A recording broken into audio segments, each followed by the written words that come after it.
बसें भी, मदद भी, रोपे भी, जो कुछ हमारे पास था, ये पहली सरकार होगी मैं आपको बताऊं जिसने ये कहा कि नेता प्रतिपक्ष जो कह रहे हैं उसके मुताबिक करो। आप एक धारणा रही है कि अब तक आप पैसा रुकवाने जाते थे, इस दफा आप लेने गए थे।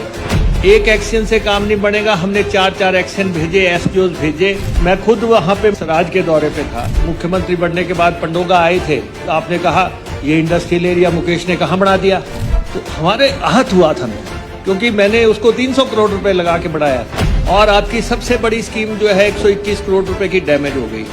इसी ढंग से आज आप आहत हो रहे हैं, मैं देख रहा हूँ। रोपवे की बात है, रोपवे का जो है हमने टिकट बंद कर दिया जितने दिन ये रिलीफ का काम चल रहा है। नहीं, आप तो रोया करते थे हमारे पास आके कि कुछ नहीं मिल रहा है। अकेले ऊना ने 10,000 किटें राशन की जो है सराज में भेजी। तो ये मानवता का विषय है। सारे ऑफिसर सड़कों पे रहे, सारे हमारे डिपार्टमेंट के ऑफिसर। आप पे तो मुख्यमंत्री इतने मेहरबान है कि चीफ मिनिस्टर की एस्कॉर्ट पायलट आपको साथ ही दे दी थी। हमने तो आपको कहा था कि नेता प्रतिपक्ष का जो रुतबा है उसको तय कर दो। नेता प्रतिपक्ष जी, जब बात निकली है तो दूर तलक जाएगी। हरोली में मैं देख रहा था एक नाला बन रहा है 10 करोड़ रुपए की लागत से। जिन्होंने 10 रुपए की नाली नहीं बनाई वो वहां खड़े होकर वीडियो बना रहे हैं, देखो मुकेश का बनाया नाले की क्या स्थिति है। माननीय अध्यक्ष महोदय, माननीय मुख्यमंत्री जी ने डिटेल रिप्लाई दिया है और इंटरवेंशन अभी तो रिप्लाई आना है। माननीय नेता प्रतिपक्ष की कॉन्स्टिट्यूंसी में नुकसान हुआ है और हैवी नुकसान हुआ है, उससे ये आहत हैं। लेकिन आहत होने का मतलब ये नहीं है कि आप स्वीपिंग स्टेटमेंट दे के सबको लपेट लो। नहीं, उससे क्या होगा कि जो लोग काम कर रहे हैं उनका मनोबल गिरेगा। वो कहेंगे कि अगर आपने घोड़े गधे सारे एक बराबर लपेट देने हैं। अब अध्यक्ष महोदय, पानी का महकमे की मैं बात करना चाहता हूँ। डिपार्टमेंट का बच्चा जो है सराज में पानी पहुंचाने के लिए लगा हुआ था। जिसने कभी सराज में नौकरी भी की होगी वो अफसर भी बुला के हमने सराज में लगाए। एक एक्शन से काम नहीं बनेगा, हमने 4 एक्शन भेजे, एसडीओ भेजे। जिन लोगों ने इनकी स्कीमें बनाई थी 121 करोड़ रुपए की, जिन एक्शन एसडीओज ने स्कीमें वो तैयार की थी, उनको भी बुला के वहां पे पहुंचाया कि तुम देखो कि कहां से लाइन निकलती है, नए लोगों को पता नहीं लगेगा। मैं खुद वहां पे मंडी के दौरे पे था, सराज के दौरे पे था। मुझे मेरे अधिकारियों ने, मेरे इंजीनियर इन चीफ ने और चीफ इंजीनियर ने और दूसरे लोगों ने बताया कि जी आज जयराम जी ने मीटिंग बुला रखी है। हमने कहा कि आपको हमारे साथ आने की जरूरत नहीं है, आप जयराम जी की मीटिंग में जाओ। ऑफिसर्स को सीधी इंस्ट्रक्शंस थी कि जयराम जी सिर्फ लीडर ऑफ ऑपोजिशन नहीं है, लेकिन वो उस कॉन्स्टिट्यूंसी के एमएलए भी हैं। आप उनसे डायरेक्ट ऑर्डर्स लो कि क्या कहते हैं वो। इतनी लिबर्टी जो है, तो इतनी लिबर्टी हमने उनको दे रखी थी। और आपकी सबसे बड़ी स्कीम जो है 121 करोड़ रुपए की डैमेज हो गई, उसको 30 करोड़ रुपया चाहिए। अगर एक स्कीम हमारी ठीक हो जाती है तो एक स्कीम से ही सराज फिर बहाल हो जाएगा। अगर वो मेजर स्कीम हमारी 30 करोड़ रुपए के आसपास वाली हो जाएगी, उसका बाकी का पोर्शन जो है 90 करोड़ रुपए का ठीक है, 30 करोड़ रुपए का पूरा बह गया है। और आपने देखा होगा कि गाद जो है छत को लग गई है जाके, और बड़ी शानदार तरीके से वो स्कीम बनी थी, बहुत सुंदर स्कीम बनी थी, टूरिस्ट प्लेस लगता था वो। लेकिन ठीक है, वो डैमेज हो गई। मैंने मुख्यमंत्री जी को भी ब्रीफ किया कि उस स्कीम के लिए जो है पैसे आप दिल्ली गए थे, आप यूनियन मिनिस्टर से मिले, हमने भी यूनियन को लिखा है कि उसके लिए पैसे चाहिए। लेकिन जितनी भी पुरानी स्कीमें आपकी कॉन्स्टिट्यूंसी में थी, सबको टैप करके आपको पानी देने का प्रयास किया। कॉन्स्टिट्यूंसी को कोई दलगत राजनीति की बात ही नहीं थी। आपके रोपवे की बात है, रोपवे का जो है हमने टिकट बंद कर दिया। हमने कहा सब लोग जो है मुफ्त जाएंगे इसमें, जितने दिन ये यहाँ पे रिलीफ का काम चल रहा है। उस रोपवे में 15,000 लोग गए। हाँ, 15,000 लोग उसमें गए और सारा सामान जितना भी रिलीफ का था सबका मुफ्त लेके गए। और जो लोगों ने वहां पे कहा, बसेस हमने जो है आपके वहां मिनी बसेस भेजी कि बड़ी बसेस जा नहीं सकती। अब हमारी बसेस वहां फंसी हैं, ठीक है, 50 दिन से वहां बसेस फंसी हैं, लेकिन इसका मतलब ये नहीं है कि आप उसके लिए हमारे पे कोई आक्षेप लगाओ। जब वहां से वो बसें निकल ही नहीं सकती, अब जब तक बस जैसा रास्ता नहीं बनेगा और तब तक जो है उन बसेस को बाहर निकाला ही नहीं जा सकता, इसलिए हमने छोटी बसेस आपके वहां पे प्रोवाइड करवाई हैं। और ठीक है, आपकी कॉन्स्टिट्यूंसी, आपने वहां पे दर्द होता है, हर एमएलए को दर्द होता है, हर एमएलए को दर्द होता है। मुझे भी दर्द हुआ था जब आप मुख्यमंत्री बनने के बाद पंडोगा आए थे, तो आपने कहा ये इंडस्ट्रियल एरिया मुकेश ने कहां बना दिया, तो हमारे आहत हुआ था मैं, क्योंकि मैंने उसको 300 करोड़ रुपए लगा के बढ़ाया था। इसी ढंग से आज आप आहत हो रहे हैं, मैं देख रहा हूं। नहीं, आज आप आहत हो रहे हैं क्योंकि आपने जिस ढंग से उसको बनाया था वो बुनियाद हिली है, और बुनियाद बहुत भीषण तरीके से हिली है। और उसको हमने सारा देखा है कि किस ढंग से एक भी कांग्रेस का आदमी बता दो आप जिसने की कहा हो कि ये आपदा के जिम्मेवार जयराम है। आप बताओ किसने कहा कि आप जिम्मेवार हैं? नहीं, आप ये बताएं। ठीक है, आप सुनिए, मैं आपको सुनिए, मैं आपको कहना चाहता हूं, जब पिछली दफा, सुनिए नेता प्रतिपक्ष हैं आप, जब पिछली दफा आपके वहां स्लीपर बह के आए, बहुत लोगों ने कहा ये जयराम की फॉल्टी डेवलपमेंट है। हमने कहा कुछ भी हो, कोई कांग्रेसी नहीं बोलेगा। डेवलपमेंट का उन्होंने अब डेवलपमेंट कराई अपनी कॉन्स्टिट्यूंसी में, मुख्यमंत्री थे, ठीक है, सारी पूंजी आपके हाथ में थी, आप जितना खींच सकते थे आपने लगाई। अगर ज्यादा लालच ना किया होता तो 27-25 सीटों पे आप पहुंच गए थे, हो सकता 35 पे भी पहुंच जाते, अगर इतना लालच सिर्फ एक कॉन्स्टिट्यूंसी का ना करते आप। नहीं नहीं नहीं नहीं, ऐसा ही है। नहीं, आप तो रोया करते थे हमारे पास आके कि कुछ नहीं मिल रहा है। नहीं, तो ऐसा नहीं है, आपने बहुत सुंदर वहां पे आपने स्थितियां बनाई। ठीक है, कॉन्स्टिट्यूंसी, सराज डेवलप हुआ, हिमाचल डेवलप हुआ, हरोली डेवलप हुआ, हिमाचल डेवलप हुआ, कोई और इलाका डेवलप हुआ।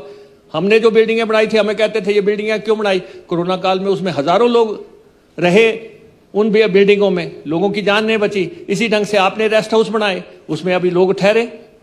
हमने हमारे आईपीएच के जितने भी रेस्ट हाउस थे सारे उनके लिए खोले हुए थे। लेकिन ये आप देखें कि मैं पोज नहीं करना चाहता मैं, लेकिन ये है कि अकेले ऊना ने 10,000 किटें राशन की जो है सराज में भेजी, अकेले ऊना ने। नेस्ले इंडिया ने 5,000 किटें ऊना से भेजी। बाबा रुद्रू जो धाम है उन्होंने किटें भेजी। हमारी टालीवाल इंडस्ट्री, हमारी जो ट्रक यूनियन है उन्होंने किटें भेजी। और उसके बाद हमारी पंडोगा ट्रक यूनियन है उन्होंने भेजी। 10,000 किटें वहां से गई। ये एक रिश्ता है हमारा एक दूसरे के प्रति। कोई भी कभी कष्ट में हो सकता है, लेकिन आप सिर्फ रिकॉग्नाइज ना करें, किसी को रिकॉग्नाइज ना करें। अब वो एक सरदार है, बेला सरदार जिसको लिखते हैं, बॉबी, आपने तो उसका शेल्टर तोड़वा दिया था, यहां पे से आईजीएमसी से हटवा दिया था, लेकिन मुसीबत में वो आपके काम आया। आपको 1 करोड़ रुपए से ज्यादा उसने दिया आपके वहां पे, और आपको कहा कि 25-25 हजार रुपए के आप मेरे को कितने केसेस दे दो, मैं सारे जो है उन लोगों को पैसे भेजूंगा। तो ये मानवता का विषय है। सब लोगों ने कोशिश की, गवर्नमेंट से जो हो सकता था वो सब कुछ किया गया। सारे ऑफिसर सड़कों पे रहे, सारे हमारे डिपार्टमेंट के ऑफिसर। अब नुकसान का आकलन ही इतना है। आप दिल्ली गए, एमपीज को भी साथ ले गए, लेकिन मिला तो कुछ नहीं अभी तक। हमारे पास तो कुछ नहीं आया। हम कह रहे हैं कि, या मुख्यमंत्री जी तो कह रहे थे कि आपने स्वराज के पैकेज की बात की। मैं कहता हूं आप स्वराज को ही दिला दो, आप स्वराज को ही दिला दो। हमें हमारा कम से कम जो है 300 करोड़ रुपए का अकेले पानी का नुकसान आपकी कॉन्स्टिट्यूंसी में हुआ है। 300 करोड़ रुपए का नुकसान है, यह भरपाई नहीं हो सकती। अगर आपको प्रधानमंत्री जी से आपके अच्छे संबंध हैं, आप नेता प्रतिपक्ष हैं, आप एमएलए भी हैं उस कॉन्स्टिट्यूंसी के, अगर आप अपनी कॉन्स्टिट्यूंसी को मांगते हैं, हमें कोई हर्ज नहीं है। लेकिन ठीक है, एक धारणा रही है कि अब तक आप पैसा रुकवाने जाते थे, इस दफा आप लेने गए थे। नहीं, ये धारणा रही है, क्योंकि हम भी जाते हैं मिनिस्ट्रीज में मिलने, तो वो हमें क्या कहते हैं कि यार फलां आदमी से बुलवा दो। हम कहते हैं कि नहीं, हमें बोलते हैं, मंत्री लोग बोलते हैं, आपके जो यूनियन मिनिस्टर्स हमें बोलते हैं कि वो बोलते हैं कि हम तो देना चाह रहे हैं, लेकिन जो है बवाल हो जाएगा। तो इसलिए जो है आप तो नेता अब यहाँ फैसिलिटीज की बात आ रही थी, आप कह रहे थे कि इसने फाइल रोक दी। मेरी तो आपने फाइल खोली नहीं, मेरे को आपने नहीं दी कार, तो नहीं दी ना 3 लाख किलोमीटर चलने पे जो कंडम हो जाती है वो कार नेता प्रतिपक्ष को दे दी। नहीं, और आप पे तो मुख्यमंत्री, आपको ऐसा है, आप पे तो मुख्यमंत्री इतने मेहरबान हैं, आप पे तो मुख्यमंत्री इतने मेहरबान हैं कि चीफ मिनिस्टर की एस्कॉर्ट पायलट आपको साथ ही दे दी थी, कोठी भी पहले दिन दे दी थी। मेरे को आपने 2.5 साल के बाद बोला कि आपको कोठी देता हूं। नहीं, दे कहां रहे थे आप? नेता प्रतिपक्ष को कोठी कहां दे रहे थे आप? नेता प्रतिपक्ष को मकान कहां दे रहे थे? चलो ये इस वक्त विषय नहीं है, लेकिन हमने तो आपको कहा था कि नेता प्रतिपक्ष का जो है, जो रुतबा है उसको तय कर दो। और मैंने आपको ये कहा था कि आपने नेता प्रतिपक्ष बनना है, आपको भुगतना पड़ेगा। आप मेरे को चाहे ना दो, मुकेश को थोड़ी नहीं दे रहे हैं, आप एक इंस्टीट्यूशन को दे रहे हैं। हमें तो पीएन भी नहीं देते थे। तो ऐसी स्थितियां रही। ये तो चलो जो राज में आता है, आज आपका हमारा है, कल आपका था, तो वही ना। इसलिए नहीं, जब नेता प्रतिपक्ष जी जब बात निकली है तो दूर तलक जाएगी, तब वो सारे जख्म जो है हरे हो जाते हैं कि आपने क्या किया। नहीं, हमें कोई जख्म नहीं है, हमारे यहाँ मर्म लगा लो, लेकिन हमारे यहाँ कोई नहीं है। लेकिन ये है कि जो संभव हो सका सरकार ने वहां पे किया है, और जहां पे जाया जा सकता था वहां हम गए हैं। ठीक है, आपकी कॉन्स्टिट्यूएंसी है, आपको नुकसान हुआ है तो ठीक, वो आपको दर्द होना, पीड़ा होना स्वाभाविक है, और हर एमएलए को होगा। जिस एमएलए के, कोई भी प्रोजेक्ट बनाना आसान नहीं है कहने का। अभी हमारे वहां पे हरोली में मैं देख रहा था, एक नाला बन रहा है 10 करोड़ रुपए की लागत से। जिन्होंने 10 रुपए की नाली नहीं बनाई, वो वहां खड़े होकर वीडियो बना रहे हैं, देखो मुकेश का बनाया नाले की क्या स्थिति है। अरे भाई, प्रदेश में 10,000 करोड़ का नुकसान हो गया, आप नाले की एक ईंट हिली हुई है उसको लेके वीडियो बना रहे हैं। तो ऐसे लोग हैं सोसाइटी में जिन्होंने अपना काम करना है, जिन्होंने यही करना है कि ये नुकसान है। लेकिन एमएलए अपने लिए अट्रैक्ट करता है, अपने लिए कोशिश करता है, हर एमएलए करता है, आपने भी की।